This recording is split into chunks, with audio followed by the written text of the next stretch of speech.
Thank you. Welcome everyone who is here today.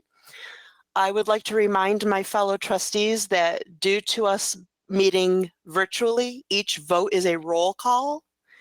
When speaking, please remember to state your name. We've all been doing really well with that. I'm just reminding you. Do any trustees have questions before we begin? Okay. At this time, on behalf of the board and President Blanca, we would like to acknowledge a few of our WCC heroes. If media services could begin, thank you.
Thank you for that.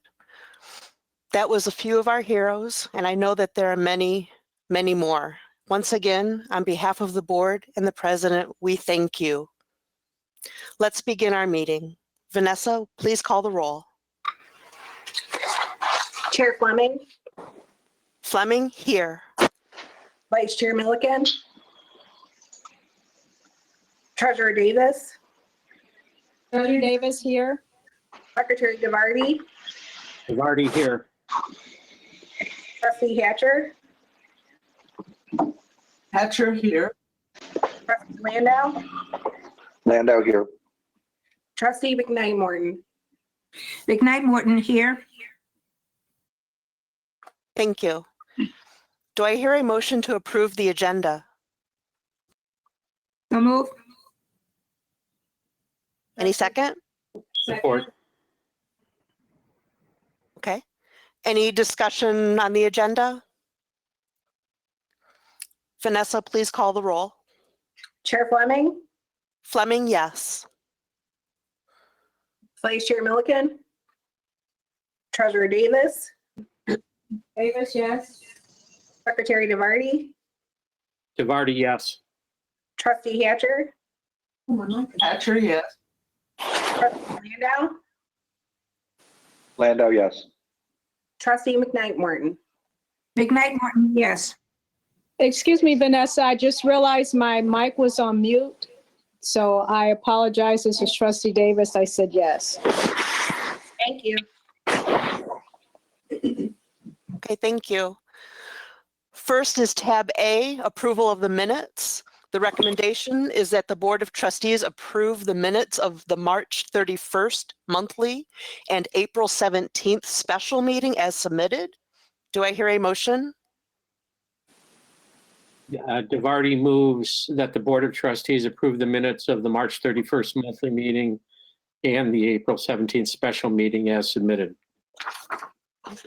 Is there a second? Hatcher, second. Landau, support. Okay, thank you. Any discussion on the minutes? Vanessa, please call the roll. Chair Fleming, Fleming, yes. Vice Chair Milliken, Treasurer Davis, Treasurer Davis, yes. DeVarty, DeVarty, yes. Trustee Hatcher, Hatcher, yes. Trustee Landau, Landau, yes. Trustee McKnight Morton. McKnight Morton, yes. Thank you. First is citizen participation. First up is the WCCEA. Ms. Kissel, are you ready? I think I am. Hopefully I can be heard today. Thank you to Rick, Coco, and Pete Basili for making certain that my audio was set for today. All right, let me find my sheet. So it's been over a year since the WCCEA presented its State of Our Union. And so as we enter into the winter term in the midst of this pandemic and look to the future, this is the right time to be reminded about the remarkable faculty, counselors, advisors, librarians, clinical instructors, and lab technicians at WCC. We continue to prepare students to transition to the job market and four-year schools. And most obviously, as we just saw, our nursing students and nursing alumni have been rightfully named local heroes for their work in the hospitals and other medical facilities during this pandemic.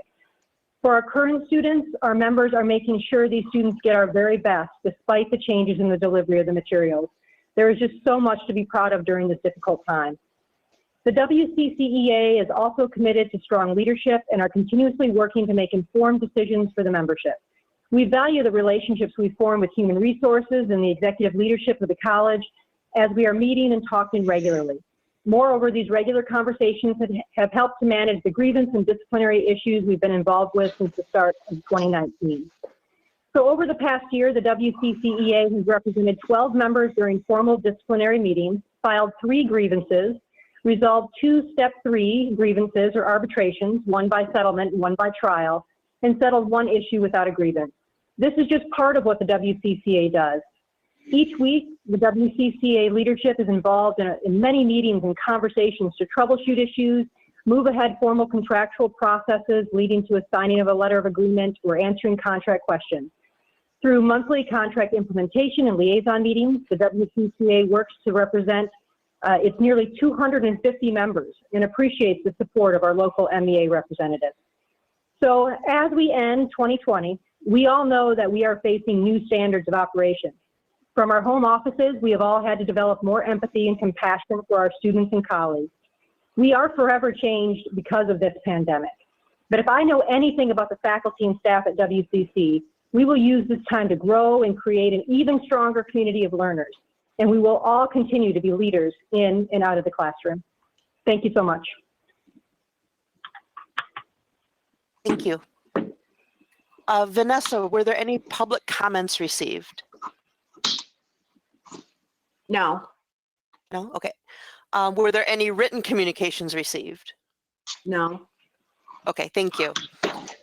We're moving on to special reports. First up, Ali Kermasha, and this will be introduced by Ms. Alexandra McCracken. Ms. McCracken, are you ready? Yes. Go ahead. Thank you all for having me here today. I just want to give you a little background on the scholarship. First, before I introduce Ali, the Jack Kent Cooke Foundation Undergraduate Transfer Scholarship is a highly selective scholarship for the nation's top community college students seeking to complete their bachelor's degrees at selective four-year colleges or universities. And the foundation provides up to $40,000 per year to help cover the cost of educational expenses for up to 3 years while the students making it the largest private scholarship for community college transfer students in this country. The educational expenses that are covered include tuition, living expenses, books, and required fees as they complete their bachelor's degree. In addition, Cook Scholars are also eligible to apply for up to $75,000 of funding toward graduate school.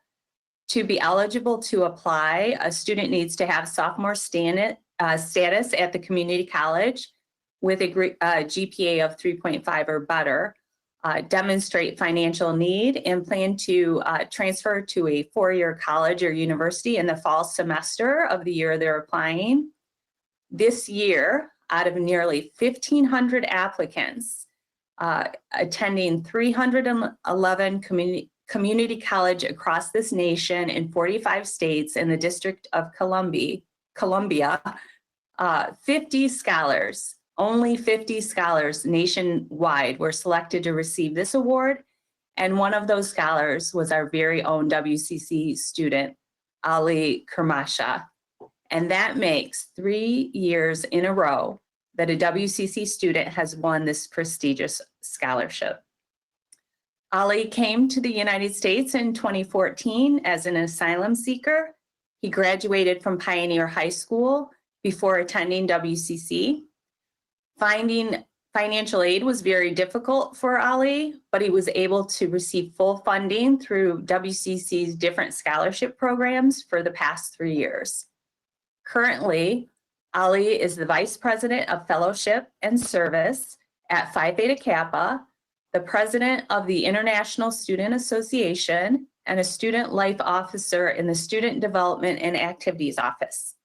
After transferring, Ali plans to study either chemistry or biology with the ultimate goal of pursuing a degree in dentistry.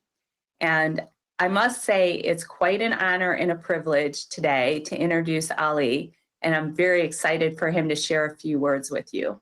Ali? Thank you very much. I would like to welcome everybody in here, and I would like to start off by thanking the President and the Board of Trustees, and really everybody on this call for sustaining a college as amazing as Washtenaw.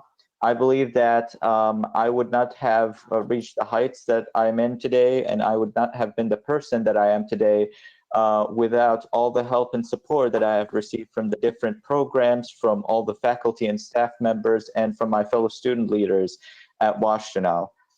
So I would like to thank you very much for that. I would like to thank you for giving me the opportunity to study at no charge for 3 years, even though seeking financial aid has been very difficult for me. So thank you very much.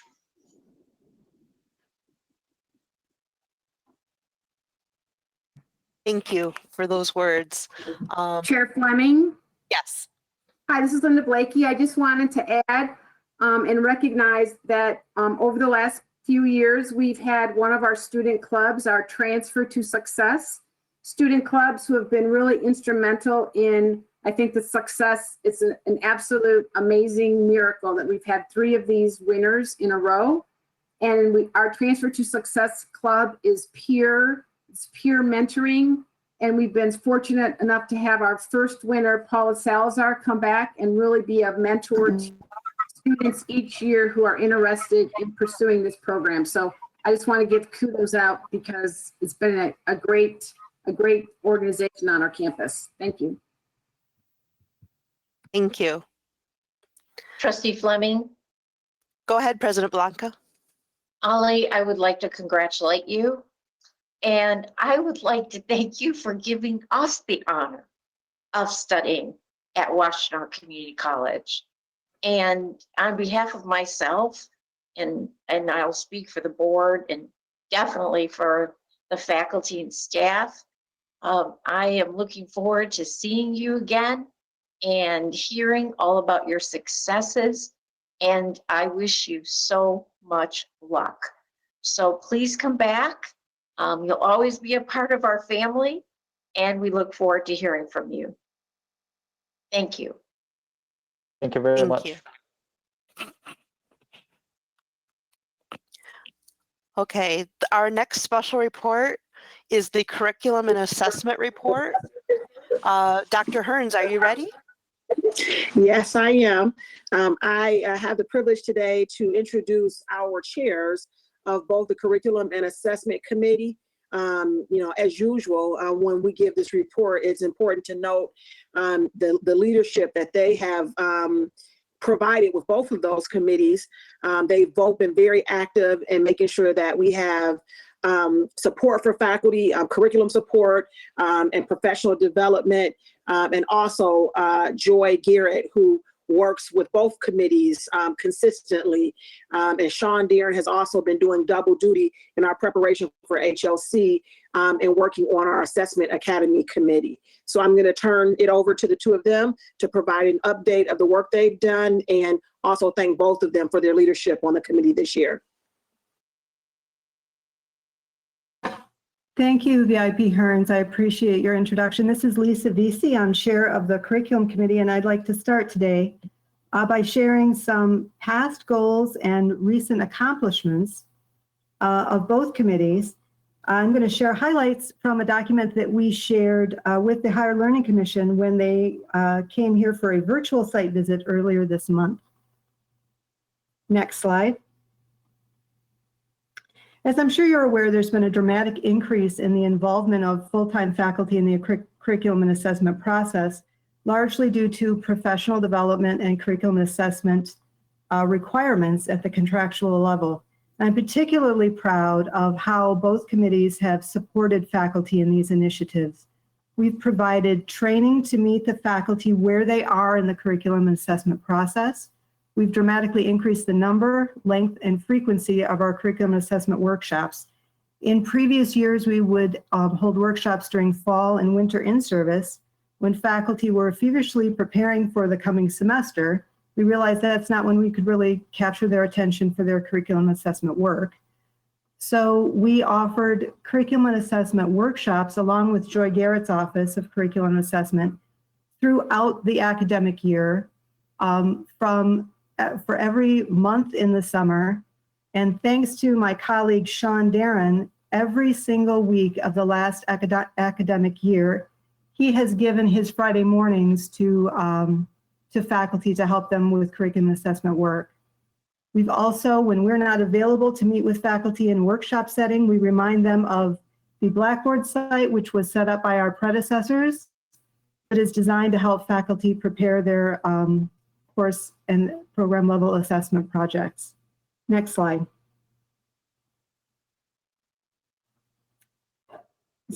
Ongoing effort to improve communication with faculty regarding their curriculum and assessment work. We use a system called CurricuNet, which allows us to track any course assessment report or master syllabus from its creation through the review process. It allows us to provide timely feedback to faculty on all of their submissions. And once they approve our suggested changes, those changes are implemented by Joy Garrett's office, which really facilitates and speeds the process for faculty. I'm going to save this next section for my colleague Sean to talk about when it's his turn. Next slide, please.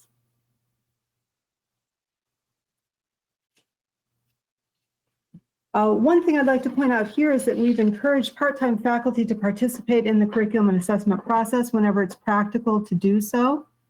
We've also continued to ensure that the course level outcomes and assessment plans are appropriate for all modes of instruction. This is especially poignant now in the light of this crisis, whether a course is face-to-face, blended, or online. We make sure that those learning outcomes are appropriate for all levels when we approve a course. And we have had several efforts to simplify and improve the assessment process without sacrificing quality. Next slide, please. Now, at the program level, we acknowledge that there's significant faculty learning curve with program level assessment compared to course level assessment. We've helped faculty in this area by ensuring that their program descriptions align with their program outcomes and their program assessment plans. And we encourage them to select methods and tools for program assessment that are both meaningful and feasible. Next slide, please. We leverage what we've learned from course level assessment to the program level. We hope to shortly increase our faculty submissions at the program level by incorporating the electronic review process that we have for courses to include program level submissions.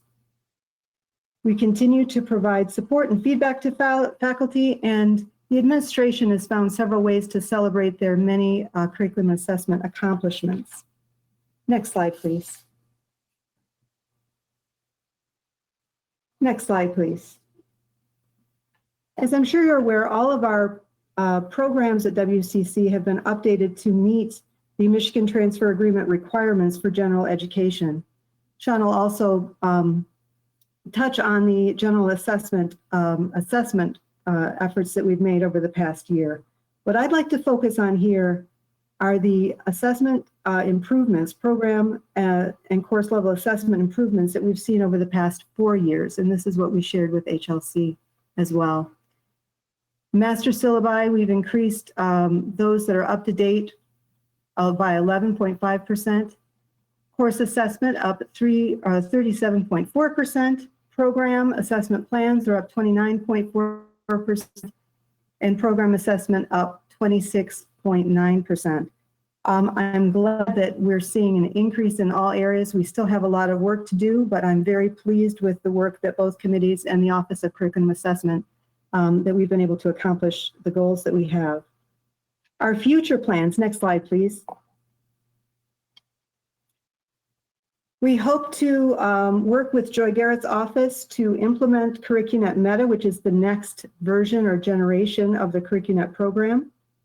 We want to continue to improve our general education assessment process. We see a need to develop a strategy to assess and update all courses within a 3-year cycle, something we have not yet been able to do, but we hope to do in the future. And implement program assessment plans to ensure meaningful and measurable student achievement. I want to thank you for your time, and I'd like to pass the baton, or the virtual baton, to my colleague, Sean. Thank you. Hello, everybody. My name is Sean Darren. I'm here to speak to you about the Assessment Committee and the Assessment Academy.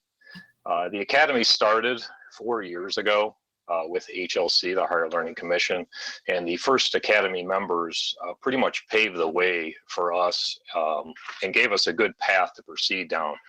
And I don't want to discount any of their work at all, because I don't think we would have made it as far as we've made it without their hard work and dedication to set up the process. 2 years ago, Lisa Vesey and I started both serving on the curriculum assessment committees respectively. And we also started with a renewed group of members in the Assessment Academy. And at that first roundtable that we went to in Chicago with the Higher Learning Commission, we redefined our goals that were initially set up by the previous Assessment Academy. And those goals, of course, included the culture at WCC about curriculum assessment, work on program assessment, work on course assessment, and of course, work on our general education assessment.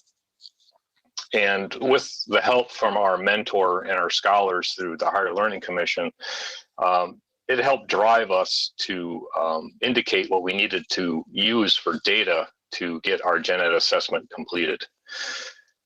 So I'm going to speak to a couple other documents along with this PowerPoint that Lisa created for the Higher Learning Commission. We also supplied a PowerPoint on gen ed assessment. We also supplied them a timeline of everything that has been done, tried, implemented, and completed with the Assessment Academy, and data supplied on the back end of everything that we implemented, tried, and did as far as the Academy went for them as well.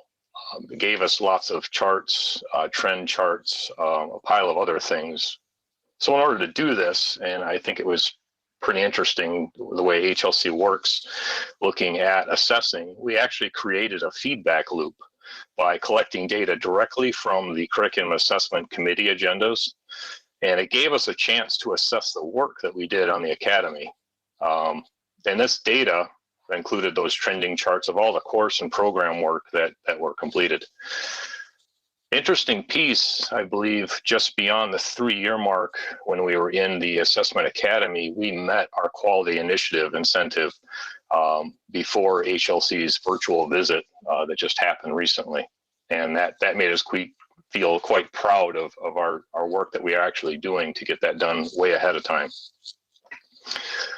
Another thing that we worked on too, as far as the Academy work went, is we completed our gen ed assessment. That was a huge undertaking, and a lot of hard work went into that on the Academy side, and the faculty members, everybody that was involved in that, to get that work done. And it's been some time since we've had that actually done.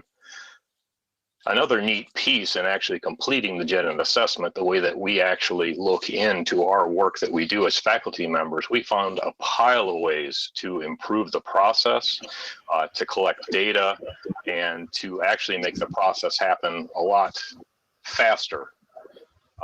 We just met with HLC virtually, a pile of us, faculty members, staff, all the different open sessions that were there. And from what I understand, I think we're kind of paving the way, as we were probably one of the first to actually hold our accreditation, our reaffirmation virtually until they get their boots on the ground. And the feedback that we got from them on the participation, from what I understand, has been overwhelmingly positive. And that makes me feel pretty proud of our campus and our faculty and our staff that we have. We are in our last year of the Assessment Academy, our 5th and final year. And we've got pretty lofty goals to complete in our 5th and final year. We want to, of course, improve the gen ed process. We want to streamline the assessment process, whether it be the course assessment, the program assessment, and we've been leaning pretty hard on the embedding process. So our job, I guess, on both committees and the Assessment Academy is to continuously try to move the needle and pave the way for the next group before we hand the baton off to the next committee members. So we're feeling pretty inspired, and we understand that the work is never done and the target is constantly moving. What I have learned in doing this over the last couple of years is I have found respect for everyone that has and is serving on either committee, curriculum or assessment, and the Academy members, past and present, for the amount of work that this takes and the amount of responsibility that is here. And everybody has always stepped up and done the job well. So again, thank you for your time.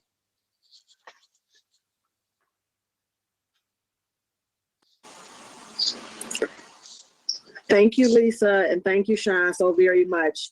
I think Sean did a great job summarizing how much hard work went into preparing for HLC. And one of the key goals of the Assessment Academy has been for us to really shift the culture in how we think about assessment at the college, and that definitely is happening. So thank you again to both Sean and Lisa, and that concludes our report this year for curriculum and assessment. There may be some questions.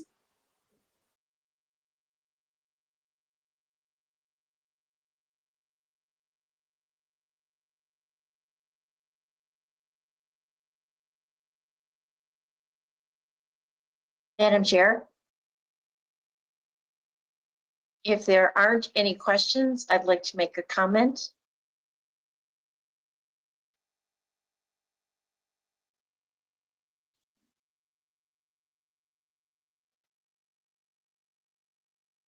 Madam Chair? Can you hear me now? Yes. Oh, If- forgive me. It's I had okay. asked everybody if they had questions, but obviously I was not heard. Do any trustees have questions for Dr. Hearns? No, I have no questions. Okay. Go ahead, Madam President Chair? Blanca. Yeah. Oh, thank you. I would like to acknowledge the leadership of Vice President Hearns and also Lisa, VC, and Sean Darren. And I think you are so gracious to acknowledge all the hard work that led the way to your success when they handed you the baton. And I can just say that I know from what I've read in terms of the preliminary report from the HLC, how impressed they are with the work that you and your committee has done. And Lisa, I think you're the one who said it, that this work is not, it's always important, but now more than ever, when we have so many multiple modes of delivery of instruction, to ensure that our students are receiving the proper learning that should go on in every class, regardless of how it's taught. So, although we credit many people, and deservingly so, the people who worked with you, but both of you deserve a great deal of acknowledgement for your leadership. So thank you so much.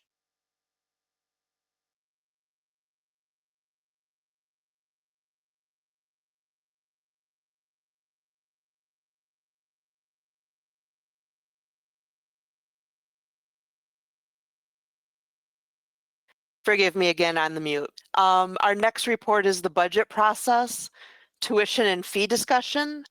VP Johnson, are you ready? I am. Thank you, Chair Okay, Fleming. go ahead. Great. Actually, could we pull up the other presentation, please? There should be two, if you don't mind. Great. Thank you very much. So it's at this time year that we will be making a recommendation to the board on tuition and fees for the upcoming academic year.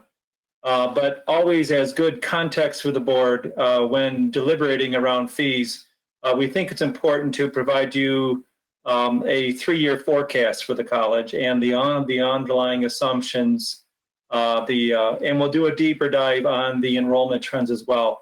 Now, I know we had a special board meeting about a week or so ago where we provided 3 scenario possibilities around that 3-year projection.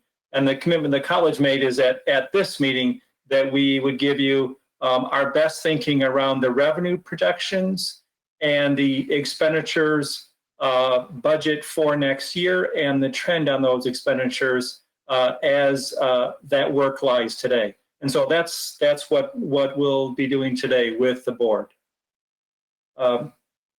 Next slide, please.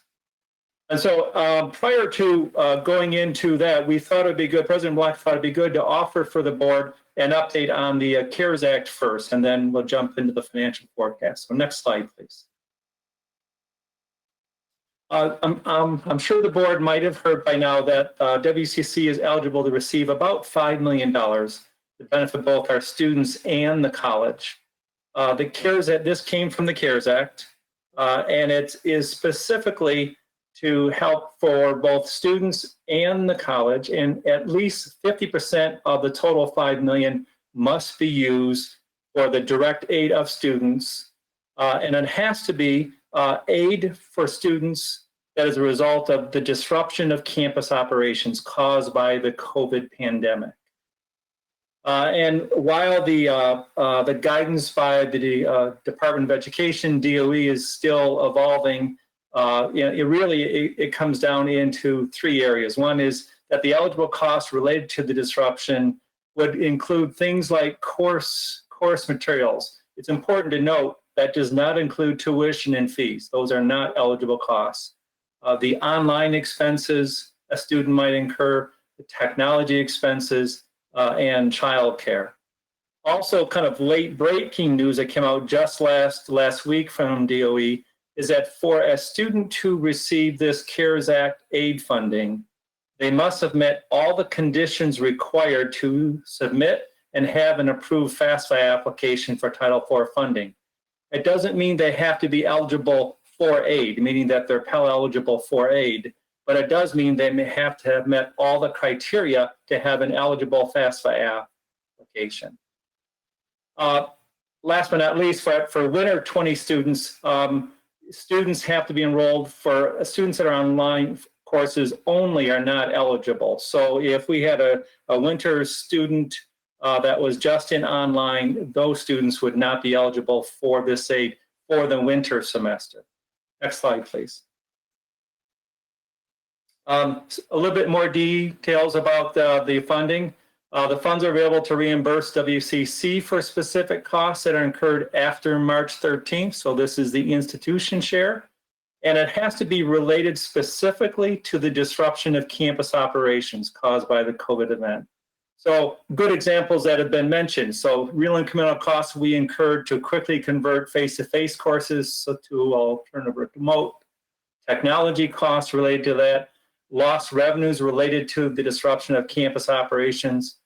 Dorm revenue if we have them, which we don't. Or canceled non-credit courses and credit courses. So that certainly was an event for some of our students that we had to cancel courses and give refunds. So that would be a good example of an eligible cost that we'd be able to get reimbursed for.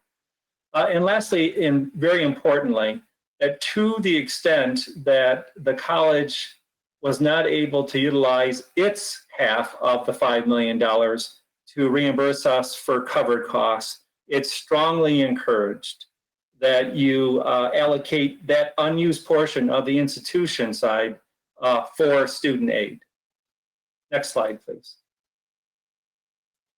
So the steps that we've taken here at WCC, the college had to file 2 separate certifications, if you will, the rules to which we'll be bound by as terms for receiving these funds. One for the student aid and second for the institution. We've gone ahead and filed those certifications, those applications, if you will. Those applications have been received and approved. And just yesterday, the student portion of the money was available for us to start to be able to make direct aid to students. And then the student aid portion, we're right in the midst of finalizing an online application process and a methodology to which those amounts will be awarded to students. The CARES Act awards will range from $500 to $1,500. And that would be for each of the semesters to which the student is impacted as a result of COVID. We hope to have that application up and available within the next couple of days. Our initial focus will be winter 2020 students, and then we'll quickly move to summer, and we anticipate that there could be funding also available for fall. As to the college aid, that money has not yet been received, and frankly, the DOE guidelines regarding the eligibility of the CARES Act funding for institutions still needs a lot more detail, and so we are awaiting that detail from the Department of Education for us. So that's a little bit about the CARES Act. So now we're on to the fiscal 2020 financial forecast, and so this is the forecast that we shared with the board at the April 17th meeting. Just to remind the board that we still think that our revenue for fiscal 20 is going to be down about $4 million in tuition and state aid, and also the auxiliary services and the non-credit side. You know, the college acted swiftly to start to take some preemptive measures to contain costs for this fiscal year. That included hiring freezes. It included looking very carefully at the non-personnel expenditures and also starting to slow down some of the expenditures that had not yet been committed for deferred maintenance projects. And as a result of that, and still as of today, that we believe that we will have a balanced budget for this fiscal year. Next slide, please. So now we'll spend a little bit of time looking at the 3-year forecast for the college. And so what you have here is the infamous red and green line. The red line represents our best projection based upon work that's been completed today on the expenditure side. The green line, the dashed line, represents the revenue projection, and the dotted line represents the enrollment for the college as expressed in credit hours. I think what's important, and you'll hear as a common theme, and certainly as a carryover from our last meeting that we had, is that while the college has worked very, very hard to close the gap between our forecast on expenditures and the revenue projections, that there still is a significant and structural gap that still needs some more work. And we'll kind of go into the details of that in a little bit. Next slide. So do a little bit of deep dive on revenues. Our forecast for property tax revenue is an increase of 3.4 million. That's the blue line, the top line there, for fiscal 2021. That is based upon the Washtenaw County's Assessor's Office final taxable value for this coming year, which actually was a 4.8% growth rate. However, when you take into account the impact of the adjustment to the Headley adjustment to our tax rates, that brings our effective growth rate down to about 3.4% for next year. That's a final number, and we will actually be presenting at this meeting a board motion on the millage rates as a result of that. So next year, 3.4% growth. As we've talked about at the prior meeting, we do believe, and it even was acknowledged at the county assessor's report last week, that there are some very significant headwinds in our future as it relates to property tax valuations and the anticipated impact on property tax revenue. What this forecast shows is that we won't have as significant a growth, but we'll still have some growth. So we're still forecasting 1% growth for the years fiscal 22 and 23 as part of this, down from the 3.4% this year and down from close to 5% last year. The red line, sorry, can you go back? Thank you. Tuition and fees, if you look at the red line, we are forecasting a cumulative reduction in enrollment for next year of 3.4%. And I'll go into a little bit more detail in that. I think it's important just to keep a theme that we think the decline next year in enrollment, after next year, that it will begin to stabilize, and we'll talk more about that. And lastly, if you look at the state aid line, which is the bottom line there, we do believe we're going to have a 10% reduction in state aid for next year, and then a 5% reduction the year after, and then level after that. This forecast is based on that. The majority leader of the House, Shirkey, has instructed all the budget committees to develop 3 separate forecasts for each of the various areas of the state budget. That includes anywhere from a 10, 20, and 30% reduction. He's asked them to prepare plans under those 3 scenarios. We've taken the lower of that range at a 10% reduction for next year. Next slide, please. So if you look at a bit more detail on the financial projections, I think it's important if you look at line 6, tuition and fees, So we are going to drop from the current year of about 31.6 million down about 1.1 million next year, and then level the year after that, and then essentially level the year after. That's our view on enrollment, and I'll go into a little bit more of the details of that. I think it's important to note that in property taxes that we are going to have significant growth in terms of dollars, just about 2 million, if you see it on line 7 there, just about 2 million growth from the current year to next year, and that really reflects the 3.4% growth. After that, it's very modest growth. Again, we're at the 1% growth thereafter. For state aid, we're forecasting a 10% reduction this year, the same 10% reduction next year, so about level, and then it grows very modestly after that for state aid.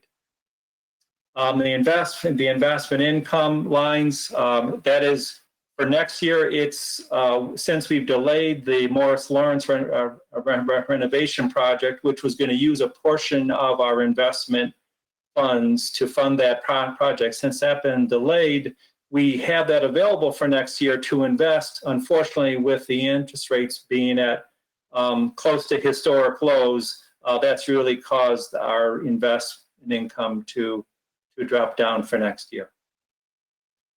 You go to the next slide, please. Thank you. So a little bit more detail on the enrollment for next year. So I mentioned 3.4% decline, but I think it's important to look at the trends within the semesters. We are still forecasting a 6% decline for next year for fall. And if you might recall, the board might recall from the last meeting, I had presented 3 different scenarios. The 6% decline for fall was our best scenario, and that is the one that we believe still has a good chance for outcome for us. We currently still sit at 23% down year over year for fall enrollment. But we do think there are 2 things that are going to work in our favor to get back closer to break even, but not quite, as you see. And those 2 things are, as we've seen for summer, students are starting to gain confidence in wanting to re-engage in their futures. And we believe that will also happen for fall. Secondly, the online programs and courses that we have are outstanding. And faculty have done just an amazing job of offering those online alternatives, including the virtual classroom, which we think is going to be a real strong player in the marketplace for those students who don't want an asynchronous experience, but rather a synchronous experience like a face-to-face, but in a virtual mode. And thanks to our faculty for the great work that they've done around that, we believe that we will get some strong market traction for the virtual classroom. And last but not least, certainly, is the impact of the counter-cyclical role that the enrollment at a community college plays to the economic recessions. And so that we do believe that we will get some boost from that. It hasn't shown yet, but we think that we will get some boost for that. So you add all those things up, and it gives us a fairly high level of confidence that we will do better than the 23% down that we are right now, but we don't feel confident enough to say that it's going to be flat or even growing for fall semester as compared to last year. You'll also note that for winter semester, we then believe that things start to get back to some sense of normalcy. So we're only forecasting a 3% decline. And finally, by next summer, we're back to level. And by level, I mean not to what we're forecasting for this summer, but to last summer. So about 42,000 credit hours is what we have been running for our summer semester, last summer and the semester prior. And we believe that by next summer, with the pandemic event largely behind us, that we'll be back to level.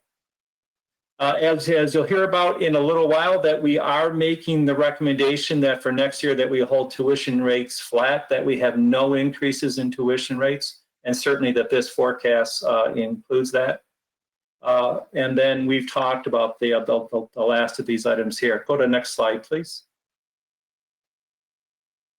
Thank you. For contract training, our original plan had some very strong growth rates in them, and we are still forecasting growth. We've tempered that growth a bit, but we believe, given the programs that we are already offering and the ones that are in the making, that we believe that there is going to be growth in our contract training. And last but not least, for facilities rental, which would be the conference center, we have two impacts for next year's revenue. One is that we're shifting the MR renovation to the following year, so that actually creates an opportunity to remarket, and Brandon Tucker's team doing a great job to remarket next winter, January through June of 21. But in addition to that, something that will offset that will be is that our trade partners have all made the decision to cancel this summer's training program. And for the iron workers and our UA trade partners, that revenue for that training actually falls into next year's fiscal year. So as a result, that revenue is going to be lost. Next slide, please. So let's look at enrollment a little bit more. This is a trend of credit hour enrollment for WCC as compared to all Michigan community colleges since 2013. And you will see that during that time period, 2013 to 19, that cumulatively there's been about a 27% decline in credit hours. And that compares to WCC having a decline of about 4.5%. With a noteworthy moment there that actually last year we had a bit of an uptick in credit hours, a very strong fall, the fall of 18, and we had a strong summer last year as well. And both of those things really helped us a lot. Next slide, please. If you look at not credit hours, but you look at the enrollment, and you look at WCC being the blue line, you will see that since about 2014 that we've actually started to show a positive trend relative to the state totals. And as we'll see in a minute, that is largely due to the strength of our programs and our focus on online and the markets to which online is starting to resonate with. So next slide, please. And so if you look at those markets at our out-of-district credit hours as a percent of total credit hours, and you can see that on average for all Michigan community colleges, it's averaged around 30%. But if you look at for WCC, each and every year that has grown, and now we're at about 45% of our credit hours that we offer are out-of-district. And that has been a significant portion of the reason why we've been able to maintain such strong enrollment trends over this period of time. Next slide, please. So if you look at WCC enrollment, and now we'll take a peek into the future as well, both in credit hours and the head count. And if you look at fall 19, in head count, we had a slight drop in fall 19. We were down about 3% for fall 19. But if you look in fall 20, that's where we're forecasting a 6% drop. And then this forecast, the three-year forecast, says that we then start to slow down that rate of drop. I think something else that's really important is that what has also been a factor has not just been the head count, but the average credit hours that our students have taken. And so you will see that we're also forecasting that is starting to flatten out as well, that around that eight credit hours per student on average is where we believe that this will trend. Next slide, please. If you look at it by residency, and this should not be a surprise given the credit hour slide that we looked at a bit ago, is that there has been a continued decline in credit hours for our in-district students, and that's largely been done as a result of demographics. But you will also see that our out of district, although it's a little hard to see on this graph, just given scale, but that's continually gone up. And that's in large part because of the amount of distance learning focus that we've had in terms of courses and programs that we offer, and how well that's resonated in the out of district markets. So if we go to the next slide. So this is credit hours by mode, and so you will see that our on-campus credit hours have had steady decline, and certainly our forecasts. And again, this forecast that I put together, to be honest, was prior to the impact of the pandemic. So it probably will change, but prior to the pandemic, this is the trend line that we were on. And then for online, you will see that we have and we expect steady growth in online. Next slide, please. So now we'll move to expenditures. And what I'll offer for the board is that both the forecast for the current year, the 19-20 year, and the projection for 2021, this reflects the results of all the actions the college has taken to this point around cost containment. It includes the hiring freezes, it includes our part-time hour reductions, it includes the work we've done around direct expenditures, it includes the work we've done around deferred maintenance and slowing down the pace of spend on those projects. It includes all that work. It also, I will say that for next year, fiscal 2021, it also, the starting place for that work was a budget for next year that was balanced and included funding of all the key strategic initiatives of the college. So we haven't lost the funding for those critical initiatives in this projection. We have then found ways to start to slow the pace of spend in other ways without, slowing down the pace around the strategies that are so core to supporting the students and our community. So you will see here that we do expect, based on where we are today, that there's going to be about 3 million growth. But as you'll see in a moment, we still have some more work to do. As you might recall, that graph of the red and the green line, we still have a gap that needs to be solved for. But this is based on the work that we have today. I will point out because there's one line that does play a role.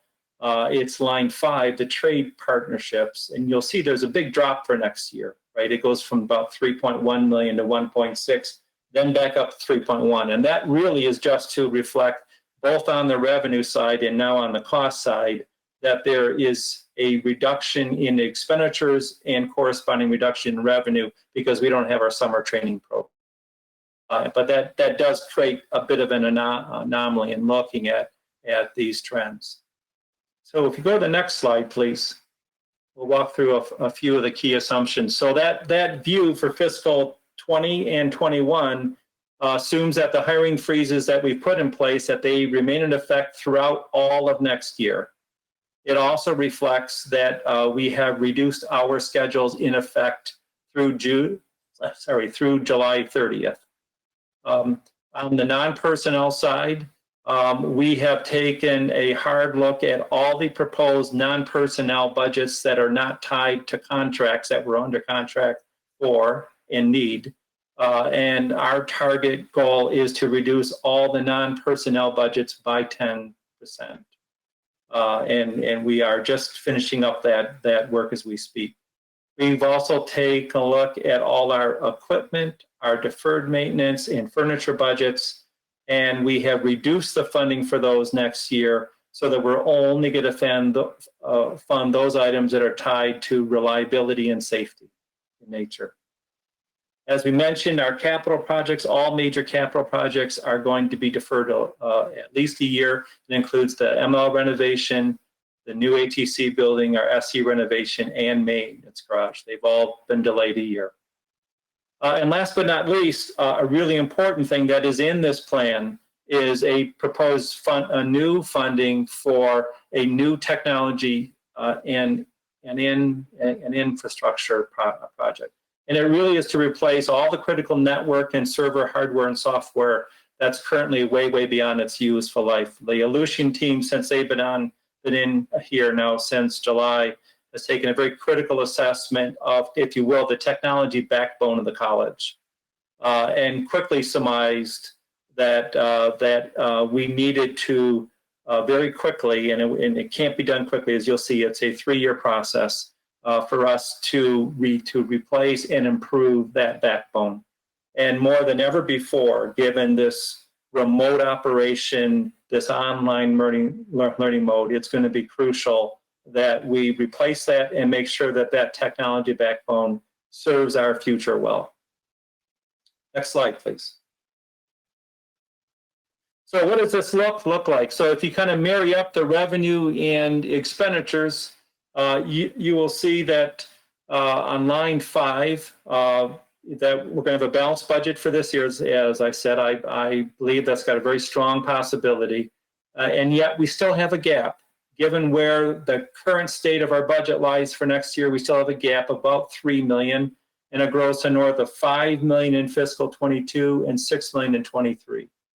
The point is that we do have a structural problem. The structural problem is that the 3 pillars of revenue for us, our property tax, our state aid, our enrollment, are all going to be negatively impacted by the pandemic and at different paces. So certainly the enrollment, we've already seen the impact of that for summer, and we believe that's going to carry into next year. The state aid, we believe that's going to hit us not only this year and next year, but to a lesser degree in fiscal 22, and not till 23 does it get back to par. And lastly, but certainly not leastly, is property taxes. Property tax revenue for next year will not be impacted in any significant way by the pandemic. However, in fiscal 22 and 23, it will be impacted. And this forecast says we're not going to go negative in 22 and 3. We're actually going to still be positive, just a little slower growth rate than what we historically have seen in more recent years. So we have instituted a number of cost containment measures that have helped get us back to balance for this year and got us down a path towards solving at least a portion of the gap, and we need to do more. So as I said, we've already reduced for next year's budget the non-personnel expenditures that are not tied to contracts by 10%. We've delayed all our equipment. We are going to be reducing college-funded independent staff positions by 8% from our current levels. And also, we're starting to review all the inflationary compensation increases that we normally would have and that are per contracts. And those areas will be an area of focus for us. And then lastly, if we go to the next slide, please. Our revenue side. The college we're always implementing a number of enrollment growth strategies. Again, for us to get back to a 6% decline for next fall, that's only going to happen is if we continue to leverage all the good work that we've done in our programs, in our online work, on our recruitment strategies, on our retention strategies. All those things we need to continue to work very, very hard on. And we are. The college is doing amazing work, and we're confident that we can get back to about a 6% decline for fall. And then lastly, the federal and state governments are offering a lot of forms of aid. And part of the college's work that we're right in the middle of, as you saw from those first few slides on COVID, the CARES Act funding, we're working very, very hard to enable getting access to those funds, and then getting those funds to our students, and then to help the college through this pandemic. So that's, Chair Fleming, that's the end of the financial forecast, the enrollment forecast. And I thought maybe prior to moving on to the tuition rate discussion, a great time to answer any questions that folks might have. Thank you. Do any trustees have questions? Yes, I do. Go ahead, Mr. Milliken. With respect to the CARES Act, Vice President Johnson, what's the digital capability of our students? We can assume that everybody has a laptop, but does everybody have connectivity at home? If they don't have connectivity at home, is that a technology expense that a CARES Act subsidy would help provide for? That's a really great question, Trustee Milliken. I can answer the first part of your question by saying is that immediately upon us moving to remote campus operations and putting everything in distance learning mode, we bought 100 Chromebooks, and the EPI Hearns and her team have been working closely with students to make sure that they know that we can get them a technology device to be able to finish out their coursework for winter semester, and then giving those out. Also, the foundation has been working with students to give them funding to go buy laptops. So I believe we have mechanisms in place for students to reach out to us where they don't have a device to get a device. As to the second part of your question, yes, the state aid, the CARES Act aid that's going to students, that specifically, one of the things that it can help students with, that if they could not afford to pay for internet connectivity at home, that these grants would be able to help them pay for that. That's a great windfall. That's good to hear. Do other trusters have questions? I have. First, I think I saw Ruth first and then Dave.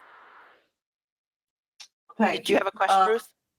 Yeah, I do. I can't remember what it was now. We've been reading lately about college students, undergraduates, who are reluctant to go back to their four-year institutions, perhaps afraid of a recurrence of this in the fall. And I'm thinking that in terms of media presence and advertising, that we should do a huge advertising thing for students who aren't ready to go back to their four-year school in the fall. And that would mean a real boost in gen ed credits and so forth. That's the good news.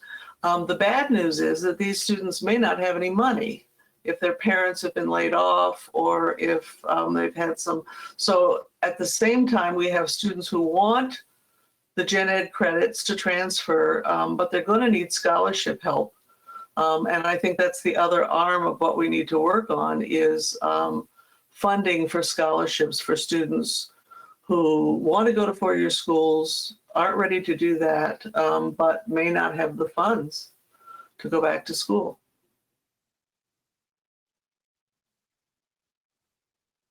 Okay. Can we do that? President Blanca, do you want to address any issue there? Well, I think those, Trustee Hatcher, I think those are all very good points. And, you know, we do have, I think some part of it is the CARES Act, where we haven't flushed it all out. Linda knows more about that, where that might help us. We're not sure, but that might help us in the fall to address the scholarship question. The other thing is we do have a very, as you know, a very, very active foundation. And we have promoted the scholarships more actively now, and we will continue to do that. So, and you just heard our student, our Jack Kent scholar, saying that he came here for, 3 years without any tuition expenses. So I agree with you. We can look at that and see, and see what we've been doing that. And I'd like to give you an update on that at some time in terms of what we have been accomplishing in those regards. And as far as the ongoing reach out to our K-12s and to our marketing efforts, and we have continued to focus on doing that as well. Linda? Thank you. Trustee Fleming Linda would like to say something. Okay, go ahead. I'm sorry, this is VP Blakey. And also to Trustee Hatcher, we encourage all of our students and their families to apply for the FAFSA. So even if, 2 years ago they had great income and they didn't think they were eligible for financial aid, our financial aid office can make adjustments. So we can go in and make and note that their income is now much different because of the parents losing their jobs. And we can, a lot of times those families are now eligible for aid where before they weren't. And we can make those adjustments through the financial aid office. So we encourage all the families and students to apply for the FAFSA, and we can make those adjustments. Okay, thank you. Trustee DeVarty, did you have a question? I've got a couple. Following on the CARES Act money. So we bought Chromebooks that we're making available to students. Are those given to students or are those loaned to students? And I'm wondering if the student portion of that CARES Act money can just pay for those Chromebooks and they can keep them. Yeah, the answer is, Trustee DeVarty, is that they were loaned to the students, but given their low cost. So the Chromebooks that we initially bought were just over $100 a piece, but were very adequate to do the coursework that needed to be done. So they were loaned. However, if the students didn't return them, we were going to view them as being we weren't going to pursue that. We anticipate certainly that technology needs, including the cost of buying, say, a laptop, would be an eligible cost for the CARES Act money. Also, the institutional money, and this is something that we're starting to study, the institutional money. So to the extent we needed to go buy 100 laptops to be able to enable students to do coursework, say for spring, summer, or even fall, that cost for a loaned out laptop to students would also be an eligible cost for reimbursement. And I'm assuming any costs borne by faculty or to bring courses online or to have virtual classrooms, basically, all that would be available to be covered by CARES Act money for the institution, right? But the language is not, the language is very broad right now, so we anticipate that DOE is going to be providing more detailed instructions, but in general, that is correct.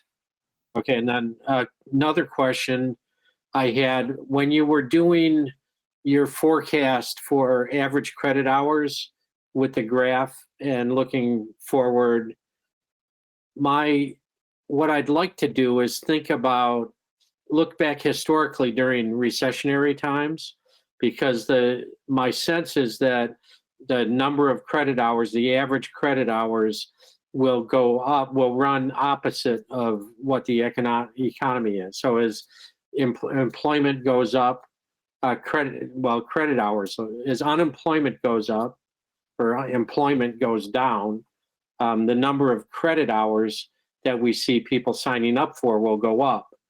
And I'm wondering if it didn't look like you had fully reflected, because you show our credit hours going down on that graph. And I'm thinking this year and potentially next year, during a recessionary time, which we're entered into now, and I'm guessing will continue through next year at least, we'll see an increase in credit hours. I think that's a really good point. I factored that in partially, but probably not as fully as you just pointed out, Trustee DeVarty. And here's how, is that as a percent of our total credit hours, more is coming from out-of-district students.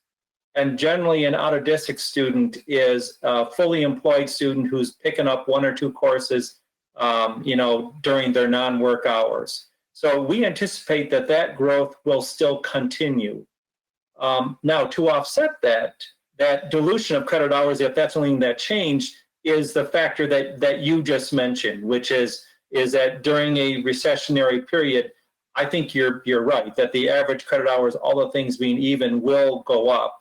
So I don't know if I've modeled that exactly to the the level of rigor that you've said, and I will go back and look at that. But I think I've at least partially reflected that.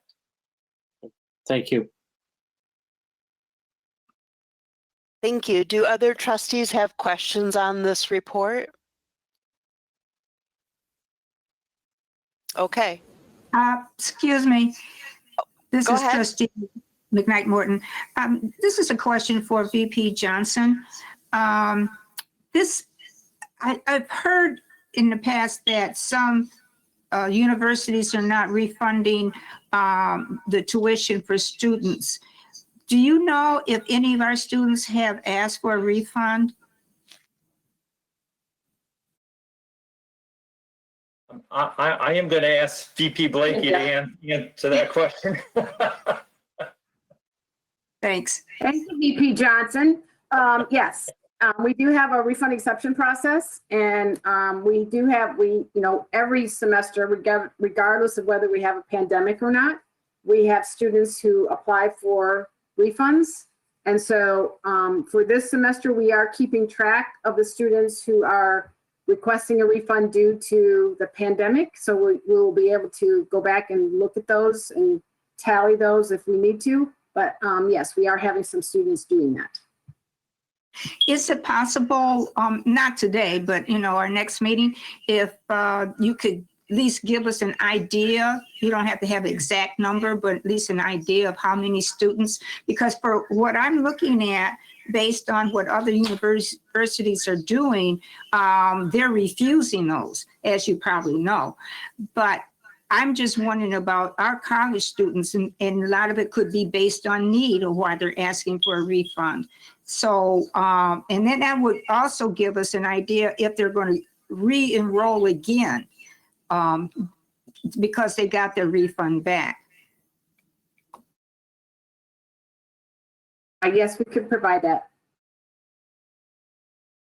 Thank you very much. Okay, thank you. Any other questions on our special budget report? One follow-up.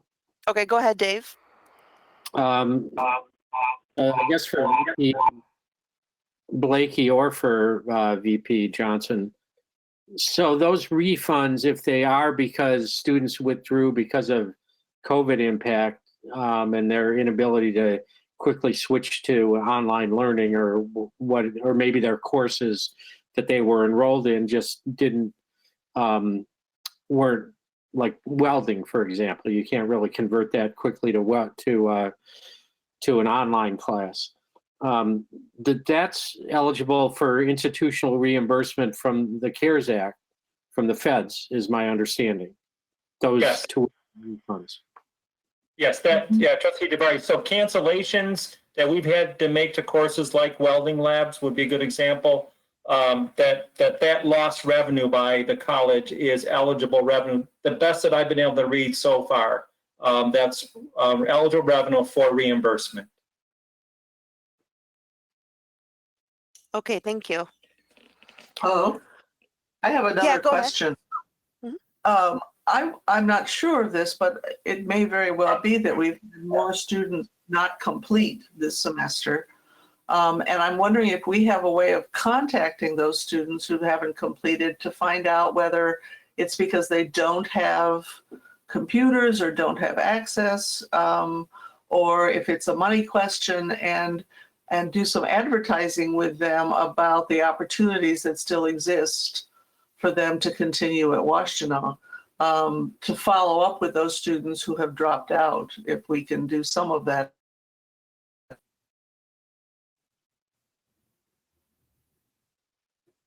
Okay. Linda, did you want to share all of the work that you have been doing in that regard? Yes, because we've had both the instructional areas and our coaches reaching out to all students and kind of touching base and asking them how everything's going. So I think we've identified those individuals. Financial aid has been keeping a list of, as we've identified students who are having kind of any financial need.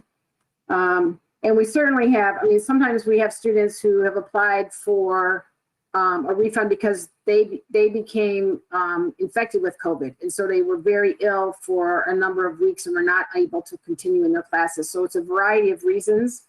Sometimes maybe they did not have, they might have had a computer, but they have internet issues. We have some students who live in very rural areas, and so sometimes the internet is an issue.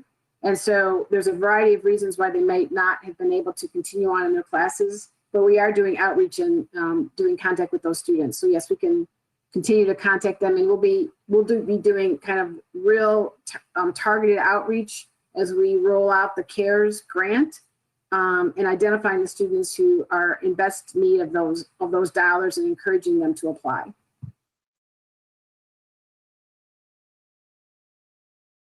Okay, thank you. Next on the agenda is tab B, our monthly reports. Tab B, the recommendation is that the Board of Trustees receive the financial reports for March 2020 as follows. General Fund, deferred maintenance. Oh, I'm sorry.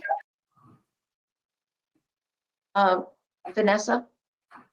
We have Bill's he had 2 presentations. Oh, we had 2 in a row? Okay. I thought it was the monthly report. That's okay. Sorry about that. Oh, never mind. We're still on the budget reports. That's right. Okay, go ahead, VP Johnson. Okay. Thank you very much, Chair Fleming. The second part of the presentation really is to go through with the board the tuition rate and fee discussion. So the proposed tuition rates for next year. Next slide, please. This slide shows a comparison of Washtenaw Community College to the other 27 community colleges in the state. And it shows the rates that are currently in effect, and these are the on-campus rates for in-district, out-district, and out-state, and then the full-time cost of attendance for in-district, out, and then a variance. That full-time cost of attendance. So the way I've ranked this is by the full-time cost of attendance, and that's a cost that's reported by each community college each year. It's what we call the Gibson survey. And so we've all been doing this for years. And so you will see that for full-time cost of attendance, given our rates, that we are the third lowest amongst the 28 community colleges in the state, and that our in-district tuition rate itself is tied for lowest with Oakland Community College. Next slide, please. So this shows over the time period from 2012 through 2019, the cumulative increase of tuition rates for community colleges has gone up about 38% from 2012 to 2019. At Washtenaw Community College, it's about 8% increase. So this has been a really strong focus for the college year over year, is around affordability for our students, especially our in-district students, and you will see that we have fared very, very well. The next slide, if you would please, shows more detail on that. A lot of numbers on the page. If you go to the far right-hand column, you'll see that's that 8.5% cumulative growth in our full-time cost of attendance for in-district students over that period of time from fall 12 to fall 19. And the average is 37%, as I said, during that same time period. So Washtenaw Community College has done just an outstanding job of maintaining very affordable cost of attendance to our college, especially for our in-district students. Next slide, please. So the recommendation that we have for next year is a 0% increase across the board for fiscal 21. And I think what's really important to note with that, and why that prior graph looked as good as it did in terms of year over year cumulative change, you can see this will be for in-district on campus. This will be the 4th year in a row that we are proposing to hold our in-district rate at $95 for on-campus students. Again, that we are not proposing any recommended changes in tuition or fees. You will see, and this for the board's benefit, that 3-year forecast that we had just gone through, that we are proposing very modest increases starting next year, but not significant increases. So that forecast did not presume significant increases in tuition rates for fiscals 22 and 3. Next slide, please. If you look at our fees, and this would be the non-course fees per credit hour, and you'll see that Washtenaw Community College ranks the lowest at $10. We only have the one fee, what we call our technology fee, at $10 per credit hour. And so the average for all 28 schools is 31, and that we are at 10 for this. And we're about $21 a credit hour below the average. Next slide, please. So the fees that we're recommending, again, there are no changes, but just to remind the board that the fees that we do have, I mentioned the technology fees, that we do have other fees like credit by exam, credit for prior learning. These are other fees. We have certain departmental course fees around dental, our police academy. Then if you go to the next slide, please. We also have some miscellaneous fees, so like a late registration fee, a return check fee, just minor fees, but fees that relate to specific transactions. So none of these fees are we proposing to change. So if you go to the last slide, please. So as an ongoing commitment to affordability and in recognition of the severe impact that the COVID-19 pandemic is having on our students, the college is recommending no increase for fiscal 21 in any tuition rates and fees. And that's it. Okay, thank you. Do any trustees have questions on the tuition and fee presentation here? I have one. Go ahead, Dave. Bill, I'm wondering if, along with, you had our fees, the historical rates by category for in-district, out-of-district, out-of-state, international, and then distance learning by each category. I'm wondering if you could prepare for me or send me a PDF of that graph.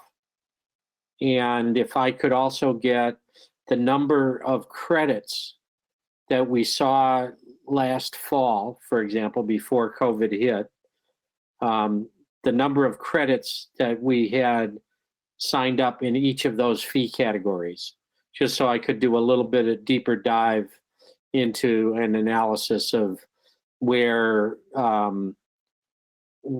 we have potential for raising revenue relative to other, one line item versus another one. Thank you. Yes. If I could get that at your convenience, or to all the board members if they want it, that would help me with my analysis. Thank you very much.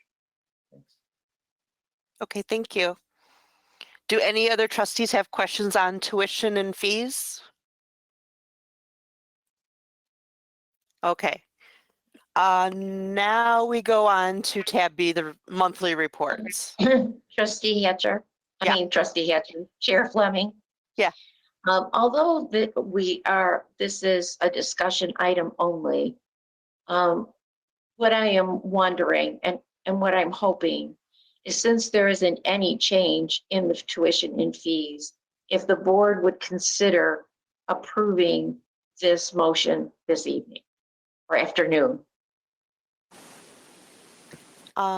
Do we have, is that one of the motions we have available here? Let's see. Oh, I have a copy of it. Do we need to give that to the trustees? Do you need to give it to? Trustee Fleming? Yeah. You can read it. Okay, so Vanessa, you gave everybody one? Yes. Okay. So if we were to move to approve the tuition and fees, I need somebody to give me a motion to move the action item to current business. If you agree with the tuition and fees structure. I think, Chair Fleming, Yeah, I think because was this on the agenda? it's not on the agenda. What I'd like to, if it can pass with unanimous consent without any objection, to amend the agenda to add a resolution at this point to accept the staff recommendation and hold all of the tuition and fee rate for Washtenaw Community College at the same rate last fiscal year. Well, okay, so first we have to move to update the agenda, right? Correct. Yes. And that could be passed by unanimous consent because this was not noted to the public. We still have to call the roll though, even though, Correct. yeah, we still have to call the roll. Okay. Would any trustee like to move that we amend the agenda to include an action item for the tuition and fee structure? Well, I think Trustee DeVarty did, and I will support that motion. Okay, any discussion on amending the agenda and what we are doing here? Okay, hearing none. Vanessa, please call the roll. Chair Fleming, Fleming, yes. Vice Chair Milliken, Milliken, yes. Treasurer Davis, Treasurer Davis, yes. Secretary DeVarty, DeVarty, yes. Trustee Hatcher, Hatcher, yes. Trustee Landau, Landau, yes. Trustee McKnight Morton. McKnight Morton, yes. Okay, thank you, everybody. We are now looking at the tuition and fee rate action item. Is there a motion to pass our action item? So moved. Moved? Davis, support. Okay, thank you. Any discussion on the tuition and fee action here? Yes, I'd like to. Okay, go ahead, Dave.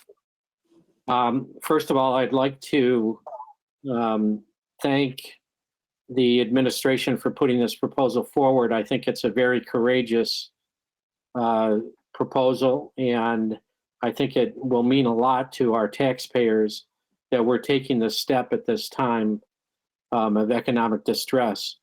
Then it will really help our students, and it's very respectful to our students and our taxpayers. So I really commend you for doing this. I'd encourage a vote for this, and I also strongly encourage the administration, which I'm sure you're already looking to, of getting the word out immediately that we're taking this step. And I only anticipate that it will mean it could add to the momentum for people looking at what they plan to do this fall and getting our enrollment level up in the fall. Thank you. Any other comments from the trustees? Okay, hearing none. Vanessa, please call the roll. Chair Fleming, Fleming, yes. Vice Chair Milliken, Milliken, yes. Treasurer Davis, Davis, yes. Secretary DeVarty, DeVarty, yes. Trustee Hatcher, Hatcher, yes. Trustee Landau, Landau, yes. Trustee McKnight Morton. McKnight Morton, yes. Okay, thank you, everybody. Thank you. Thank you to the trustees. Thank you. Okay, now we're moving on to monthly reports. Tab B. The recommendation is that the Board of Trustees receive the financial reports for March 2020 as follows. general fund, deferred maintenance fund, capital fund, and combined schedule of investments, all funds. Do I hear a motion to accept the report? So moved. Davis, so moved. Support. Thank you. VP Johnson, would you like to add anything here for us? I just, if we wouldn't mind moving to the third page, please. A couple more slides down. Oh, back one. There, thank you. You will see that that revenue is, that certainly is down for this year. We're starting to reflect the impact. Granted, this is only through March business, but you're starting to see the negative impact from March, and you'll certainly see that more fully in April and then May for the month. That also that we're trending down in investment income and then other income, which relates to our contracted services. That's also down for the year. So revenue is starting to trend down as we expected. On the flip side of that is that costs are trending better than planned, and that is in part due to the hiring freeze we put in place and the vacancy savings. So this is, the fundamentals of how we're going to get back to a balanced budget for this year, even through March, is starting to show that we have a plan to get back to balance. Thank you. I have a question. Go ahead, Dave. Vice President Johnson, if we, or whenever we're able to access the CARES Act money that comes into our, as a revenue for his federal support, will that show in this year's budget or next year's budget? Probably both, actually. I anticipate that for any true out-of-pocket costs that we have and will occur yet this year, that we will be able to offset those costs with CARES Act money. So those should be a wash. Most of those costs have not yet been incurred for this year. So I think that'll be all real incremental costs and real incremental revenue. And so too for next year as well. Okay, thank you. Okay, any other questions from trustees? Okay, Vanessa. Oh, wait, go ahead. Go ahead, Ruth. I'm wondering if we've, I don't know where to find it on this page 3, but have we curtailed perks like travel and other things and cut those budgets as well? Trustee Hatcher, for this year, we have curtailed all travel, all conferences, unless it was prior approved, but I don't think those have happened except for online training that was essential. Direct expenditures, we have also really are putting a higher scrutiny on the level of spending for all direct, or what I mean, non-personnel expenditures. So you will see the year-to-date budget to actual savings for those start to reflect themselves in April and then in May and June. We didn't put all those things in place till about the end of the third week of March. Great, thank you. Thank you. Any other questions? Vanessa, please call the roll. Chair Fleming, Fleming, yes. Vice Chair Milliken, Milliken, yes.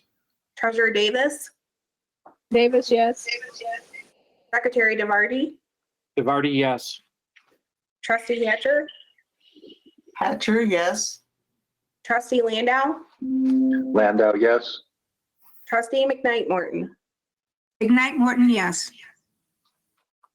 Thank you, everybody. We're going on to tab C, the Facilities Development Report. VP Johnson, are you ready for us? I am, yes, thank you. Go ahead. Just a couple of points that I wanted to bring up. One is regarding the very top of this memo, the ATC project. I am pleased to report that that we have had our increased costs up to $7.9 million project, that was not only approved through the state budget office, but also by the legislators and the governor signing that into law. So we officially have that approved. We've officially signed the revised agreement, the capital outlay agreement that reflects that higher cost. And we have been in ongoing discussions with the state. Now, the state knows that we are going to be slowing down the pace of this project, and we'll be back to the board when we think the time's right.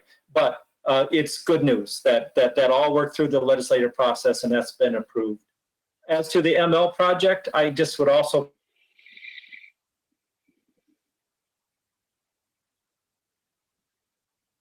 point out is that we are working very well for that project to be done January through June of 22,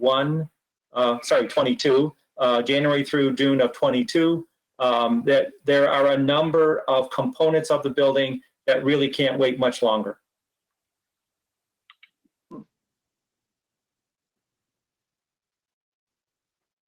Okay, thank you. Do trustees have questions about facilities development? I have a question. Go ahead, Ruth. As I drive occasionally around the campus, I see the new path, the new sidewalk. Is that the SEMCOG connection or what is going on?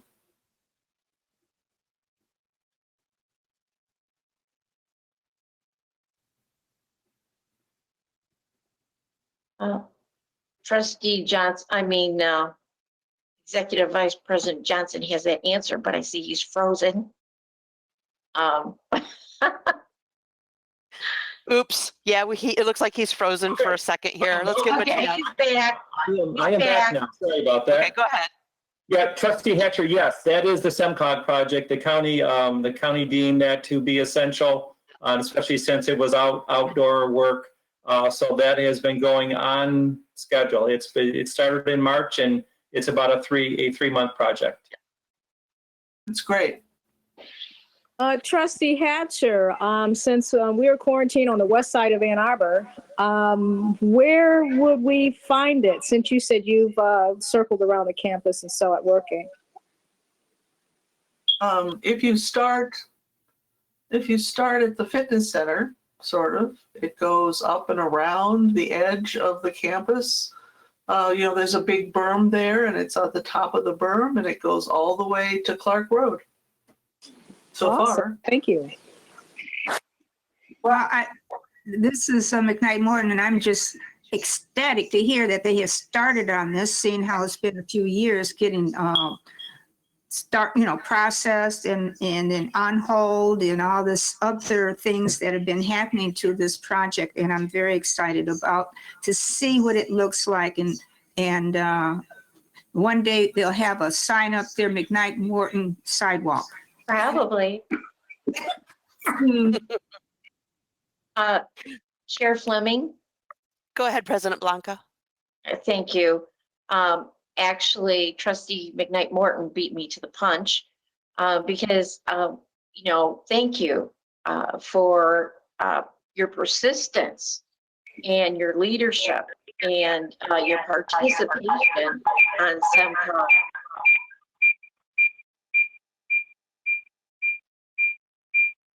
Was that all me? Did you hear that? Yeah, thank you so somebody much. needed to meet. Thank you. Thank you, Diana. Thank you so much. Thank you. Do any other trustees have facilities questions? Okay. Thank you for that report. Moving on with our agenda, it's time for remarks for the Board of Trustees. Do any trustees want to make remarks? I'd like a brief remark. Go ahead, Dave. I want to thank all the heroes that were presented just prior to our meeting. And I know we have a very strong nursing program here. And it's just wonderful that even while we have people enrolled in school, learning and taking part in our nursing program, that they're able to get on the front lines and help during this pandemic. Urge with the permission of those heroes, that we might put those little snippets that you presented before the meeting, if we could share those through social media, on Facebook or Twitter or whatever. I would certainly like to personally share those stories with the permission of those people. I think it sets a great example for people throughout the country. I'd like to say something, if that's okay. Go ahead. I want to say thank you too for letting us see who are our nursing students and all those that have been participating on the front lines. I had no idea, not that I was in the dark, but I just didn't realize we had so many of our students and public safety, campus safety personnel working. And it was really nice to see the faces, read their comments. And for me, and I really can't speak for anybody else, but I'd like to say that I felt the emotions in their captions that was with their photos. And I really appreciate it, because it still, again, drives it home that those that are in the health care industry, they're so vitally needed. And I truly appreciate what we're doing as a school with an awesome nursing program, as Trustee David have already mentioned. And I'd like to also see that those that were stated that they're in the nursing degree program, that I don't know where they are in their curriculum path, but if maybe some kind of way this crash course and being right there on the front lines that can help with their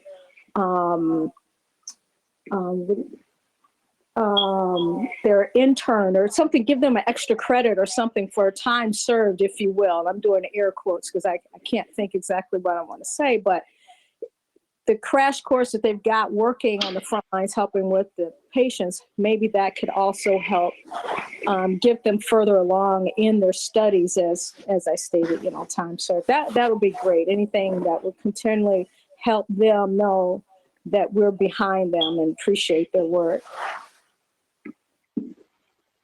Chair Fleming? Go ahead, Ruth.